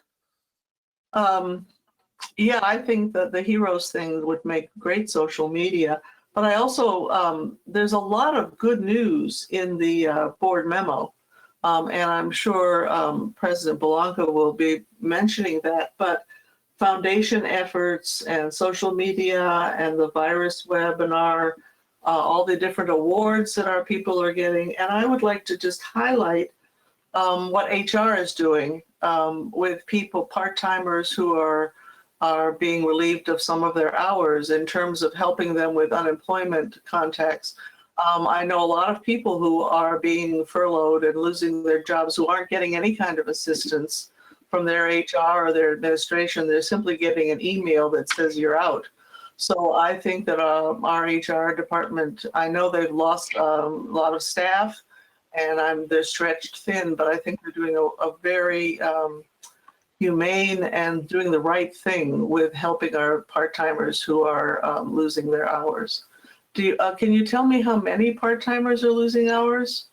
Or is there maybe that's none of my business, but I know that HR is helping. It was in the memo, and I think that's very, very good. So a lot of good news aside from the pandemic. Thanks. Thank you. Christina?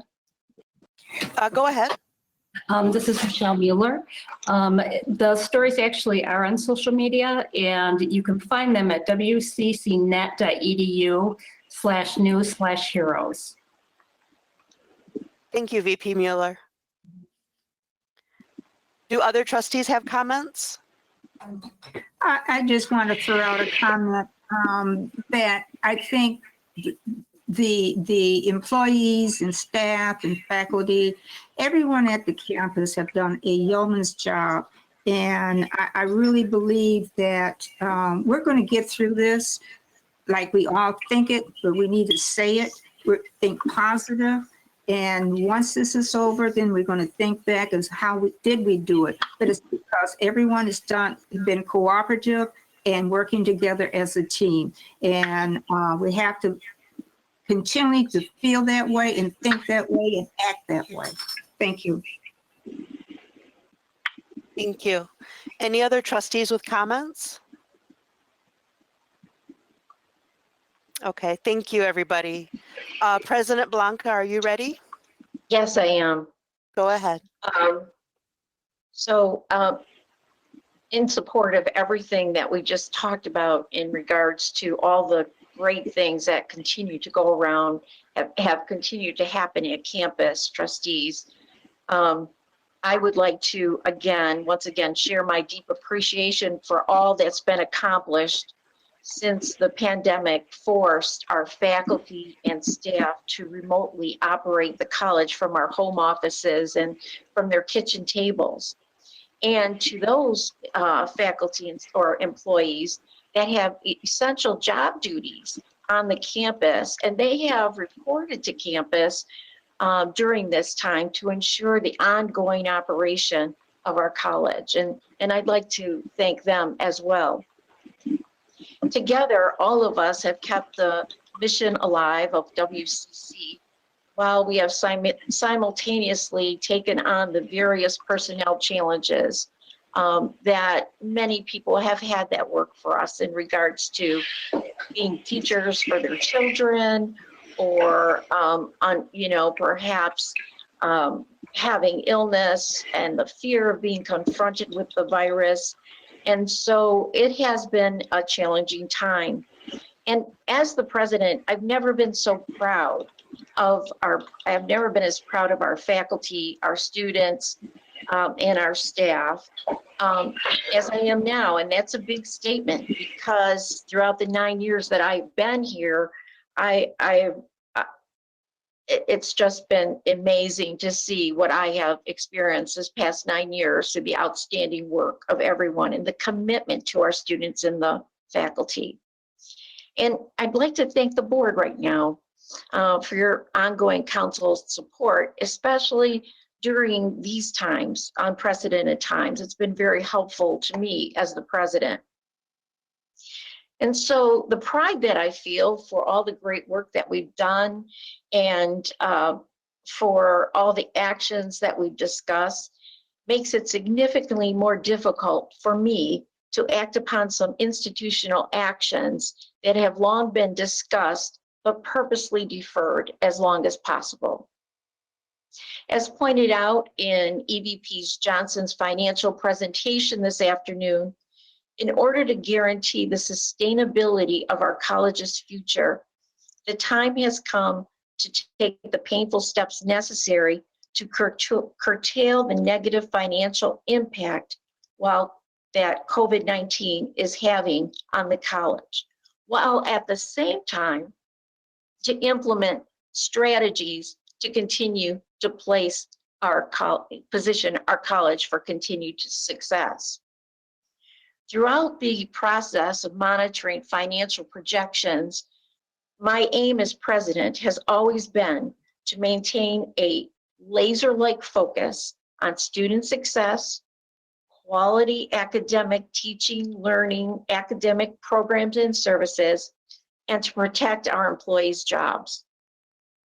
We have paid faculty and staff since the suspension of on-campus operations began nearly 6 weeks ago. Even as some were limited in responsibility and had less work to perform, but that was through no fault of their own. Just some jobs could not be performed at home. Additionally, as the board is aware, other cost-saving decisions were made and implemented, and we spoke about a lot of these tonight. The construction projects that we put on hold, the hiring freeze, the elimination of non-essential purchases, the travel, as you mentioned, Trustee Hatcher, and a reduction in part-time hours for all those that could not perform their job functions remotely or had no work available. I've inform the Board of Trustees that effective July 1st, I will be taking a 20% pay cut. Executive Vice President of Student and Academic Services, Linda Blakey, Executive Vice President and Chief Financial Officer, Bill Johnson, Vice President for Instruction, Dr. Kimberly Hearns, and Vice President of Economic and College Development, Dr. Michelle Mueller, and General Counsel Larry Barkoff will each take a 10% pay cut. Each of these executives, including myself, will also forego any salary increases for the 2021 academic year. But it's with a heavy heart that we need to take additional actions in order to continue to preserve the long-term financial well-being of the college.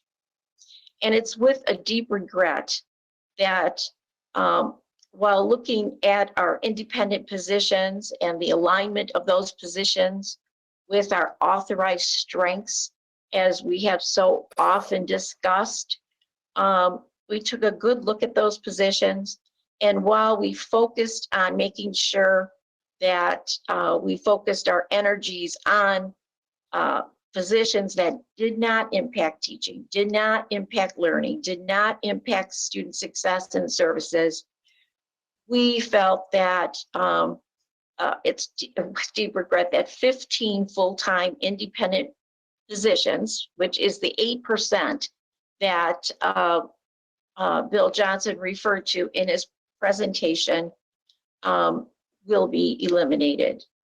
And these are structural eliminations because, as was discussed at our last meeting a couple weeks ago, and I don't know, I think you said it today again, Bill, this is a structural budget deficit. So decisions that we make, we can't make decisions today and then put them back in next year. So these are structural decisions and eliminations. I assure you, our employees do not know this yet, but I want you to know that this is very difficult. We will be treating our departing colleagues with the respect and the dignity they so deserve because they've served us well. They are not leaving because they were poor performers. It was position elimination. So we are going to ensure that their family members, that they and their family members will have access for 5 years to free tuition at WCC. We are going to provide them with outplacement services, with Right Management and Associates. And we are going to extend their EAP benefits. And I'm going to see if we can even do something a little more that someone suggested, and I need to talk about perhaps even extending some of their benefits until August. So this will become effective June 30th. So our employees will be notified, and when they're notified, will probably be tomorrow, their employment would end immediately. And we do that out of respect for them so that they can stop working and use the next, they'll be paid until the end of the academic year, which is June. But that way they can have some time that they so rightly deserve. And of course, they will also collect all their accrued vacation time that they've had and whatever they have. This is really something I don't think we've ever done here as a college. So there isn't any rule book or anything I can look at that really tells us, oh, this is the way we did it the last 10 years ago, or maybe Trustee Hatcher, it was when you were here 20 years ago or whatever. I don't know, but this is the first time we've had to do it. And so it's really very painful for us, but we don't have a choice. But I do want to assure you that even though we have to make this cut, and I'm so sorry for that, I really do remain optimistic about the college's future. There's no way, this is Washtenaw Community College. There isn't any way that this faculty or this staff or this community is not going to thrive. It's just not going to happen. So I know that our faculty and staff are continuing to focus their efforts on developing plans. They're thinking about ways of developing teaching and learning in multitude modes of delivery. They are trying to figure, and they have already, how do we advise students as many ways as we possibly can? The scholarships you mentioned, how can we get those scholarships? How can we reach out to our community and our students that are in need? So I know that we are going to succeed. And I'm also confident that through the innovation, through the good work that we've done in positioning the college for success through the years, that we'll work together and we'll have a very good fall semester. What that will look like, I don't think any of us know. But one thing we know for sure, we're going to be here. We will be here in the fall, and we will continue to teach, we'll continue to encourage, we'll continue to guide, to support, and inspire our students, our staff, and the community that deserves so much of our respect. So thank you for everything you have done, but I wanted to bring you up to date on where we are. Thank you. Thank you. Thank you, President Blanca. Excuse me. I just want to say thank you, President Blanca, and your staff and team that has worked so hard in making sure that this Board of Trustees get the materials and the information to us. It's so well done. Makes me wonder if we shouldn't continue to try to do our meetings by, what is this, go-to meetings. Just a thought. Thank you. Thank you. Thank you. Thank you. Chair. Go ahead, Ruth. Go ahead, Ruth. I know this was very difficult, and I know that HR will do a good job working with these people. I'm reminded though of the IT people who were relieved, and the benefits that we gave them were a great deal more. And I know this is a budget issue, but I'm just hoping that we can support them in some ways like we did the people in IT who left, with benefits or a year or whatever it was we did. So that there's, because we have done this before with IT a couple of years ago. But I know it's difficult, and thank you for letting us know.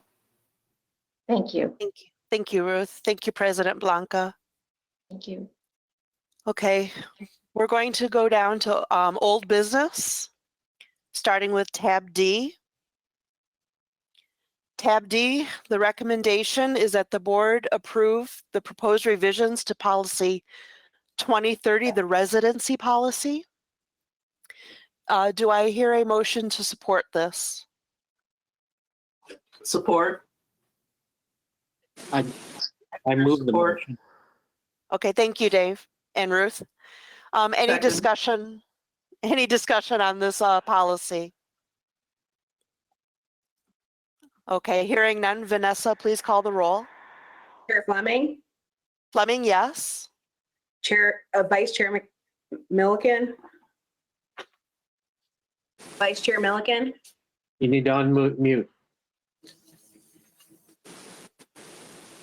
Thank you. Milliken, yes. Treasurer Davis, Davis, yes. Secretary DeVarty, Vardy, yes. Trustee Hatcher, Hatcher, yes. Trustee Landau, Landau, yes. Trustee McKnight Morton. McKnight Morton, yes. Thank you, everybody. Moving on to tab F, or I'm sorry, tab E, forgive me. Approval for new programs for 2020-21. The recommendation is that the board approve new programs. 3+1 articulation agreement as submitted. Do I hear a motion? I move we approve. I second. Davis support. Thank you. Any discussion on tab E? Okay, hearing none. Vanessa, please call the roll. Chair Fleming, Fleming, yes. Vice Chair Milliken, Milliken, yes. Treasurer Davis, Davis, yes. Secretary DeVarty, DeVarty, yes. Trustee Hatcher, Hatcher, yes. Trustee Landau, Landau, yes. Trustee McKnight Morton. McKnight Morton, yes. Thank you. Moving on to tab F, approval for discontinuation of programs of 2020-21. The recommendation is that the board approve the discontinuation of the 3+1 articulation agreements and programs for fall 2020 as submitted. Do I hear a motion? I move we accept. Support? Support for Milliken. Okay, thank you. Any discussion on tab F? Okay, hearing none. Vanessa, please call roll. Chair Fleming, Fleming, yes. Vice Chair Milliken, Milliken, yes. Treasurer Davis, Davis, yes. Secretary DeVarty, DeVarty, yes. Trustee Hatcher, Hatcher, yes. Trustee Landau, Landau, yes. Trustee McKnight Morton. McKnight Morton, yes. Thank you. Okay, moving on to tab G, the resolution to utilize the maximum allowable 2020-21 ad valorem tax rate. The recommendation is the Board of Trustees approve, forgive me. The recommendation is that the Board of Trustees recommends that the college, when developing its fiscal year 2021 budget, utilize the maximum allowable 2020-21 ad valorem rate for operations, which is at a current rate of 3.3763 mils, will generate approximately $60,624,340 of gross tax revenue. Do I hear a motion? I so move. Support?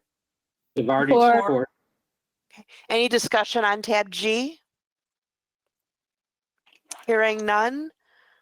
Vanessa, please call the roll. Chair Fleming, Fleming, yes. Vice Chair Milliken, Milliken, yes. Treasurer Davis, Davis, yes.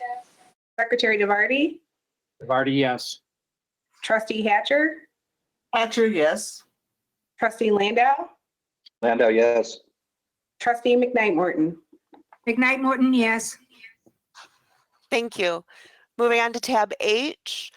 The recommendation is that the WCC Board of Trustees approve the reappointment of Alex Mishklin, Katie Milstein, forgive me, Katie Richards Schuster, and Paulette R. Miller as Washtenaw Technical Middle College Board of Directors with terms ending in April 2023. Do I hear a motion?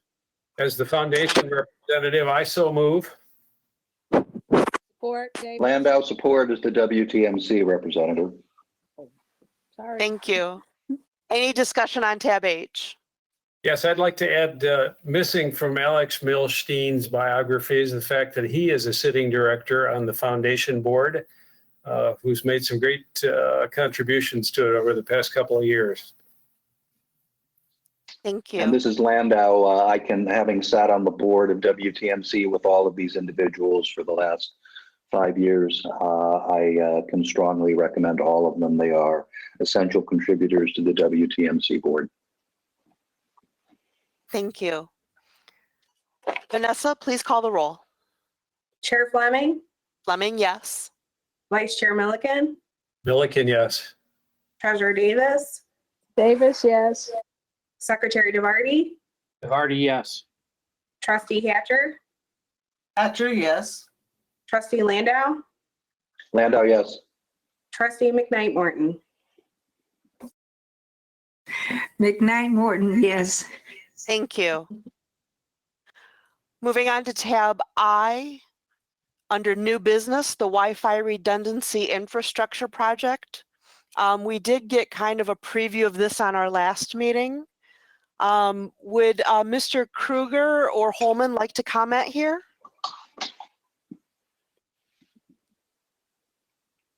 Apparently not. Or would Okay. VP? Yeah. Okay, I think you got me here. First of Okay. all, I'm Todd Kruger, the new CIO. The interim CIO, Gary Holman, is also on this call. And it's a pleasure to have joined the team at Washtenaw Community College. I'm really not going to go into a lot of depth here, but suffice it to say that our Wi-Fi is not reliable.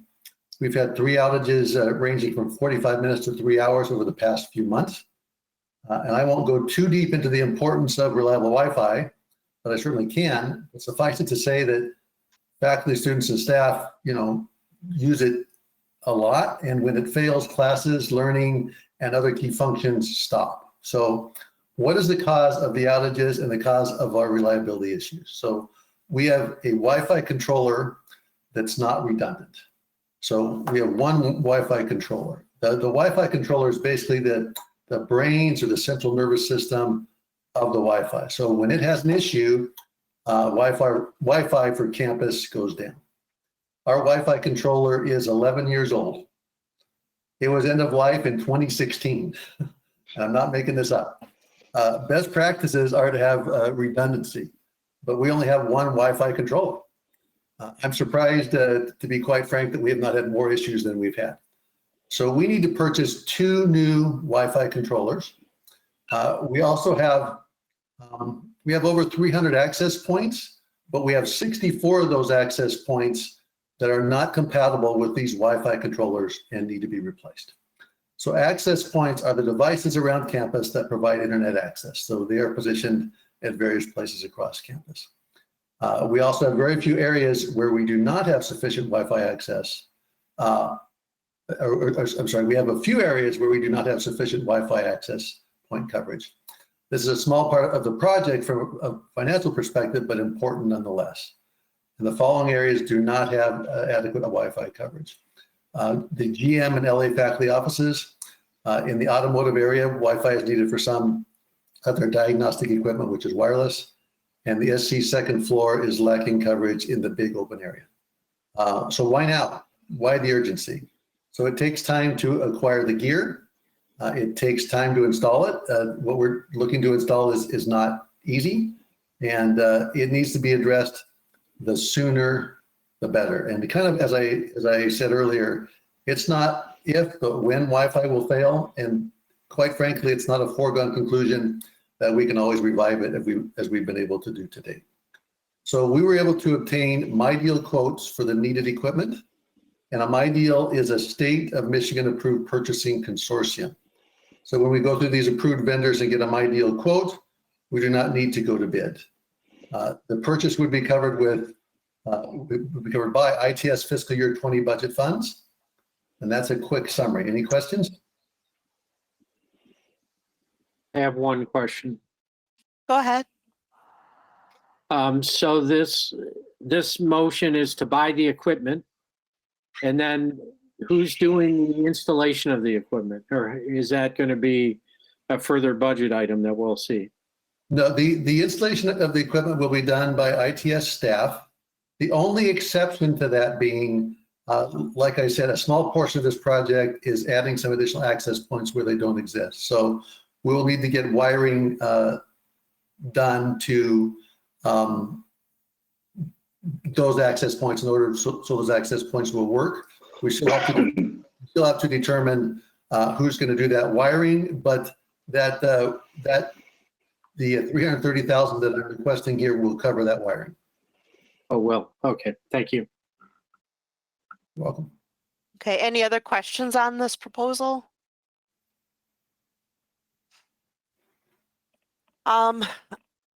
We have it marked as possible action. Are any trustees open to moving this into an action item? It sounds like there's a sense of urgency here to be addressed.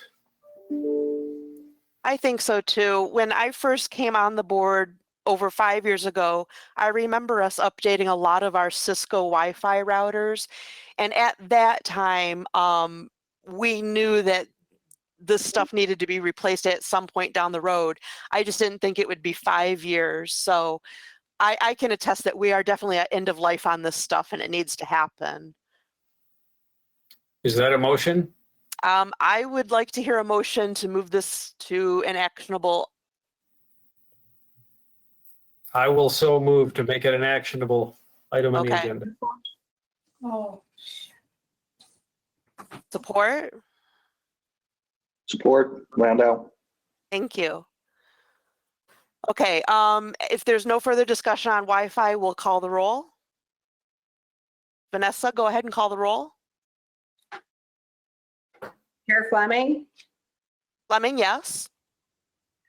Vice Chair Milliken, Milliken, yes. Treasurer Davis, Treasurer Davis, yes. Secretary DeVarty, DeVarty, yes. Trustee Hatcher, Hatcher, yes. Trustee Landau, Landau, yes. Trustee McKnight Morton. McKnight Morton, yes. Okay, thank you. So do we also need to further vote to approve it? Or was that the approval vote? No, we should vote to approve it as well. Okay, so For I that. just moved that to an action item. Okay. All right, I need a motion to approve the proposal. So move. Support? DeVarty, support. Any discussion? Okay, hearing none. Vanessa, please call the roll. Chair Fleming, Fleming, yes. Vice Chair Milliken, Milliken, yes. I believe Treasurer Davis has left the meeting. Secretary DeVarty, DeVarty, yes. Trustee Hatcher, Hatcher, yes. Trustee Landau, Landau, yes. Trustee McKnight Morton. McKnight Morton, yes. Okay, thank you. All right, moving on to tab J, the resolution to approve the 2020-21 tax levy tax levy rate for general operations. VP Johnson, would you like to add anything here? It's very clear.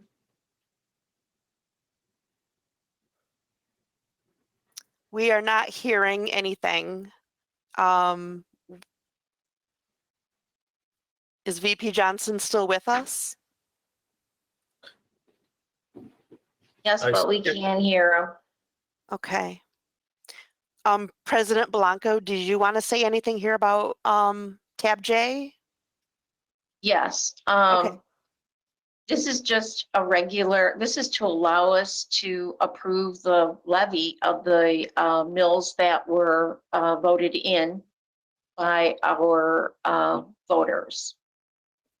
And it's something that we do. And I can tell he wants to say more. Rose, yeah, Rose, I am back. Sorry about that. Okay, go ahead. No, this is just the approved rates for this coming year that reflect the impact of the Hadley adjustment. And so this is the motion. It still will require a public hearing, which we'll do at the May meeting. Thank you. Okay. Thank you. So we don't need this to be an action item tonight? We do not. Okay, thank you. Do any trustees have questions on tab J? Okay, thank you. Moving on to meeting adjournment. Do I hear a motion to adjourn? Landau, so moved. Second? Milliken supports. Thank you. Any discussion? Hearing none. Vanessa, please call the roll. Chair Fleming, Fleming, yes. Vice Chair Milliken, Yes, Milliken, yes for adjournment. Secretary DeVarty, DeVarty, yes. Trustee Hatcher, Hatcher, yes. Trustee Landau, Landau, yes. Trustee McKnight Morton. McKnight Morton, yes. Okay, thank you, everybody. Meeting adjourned.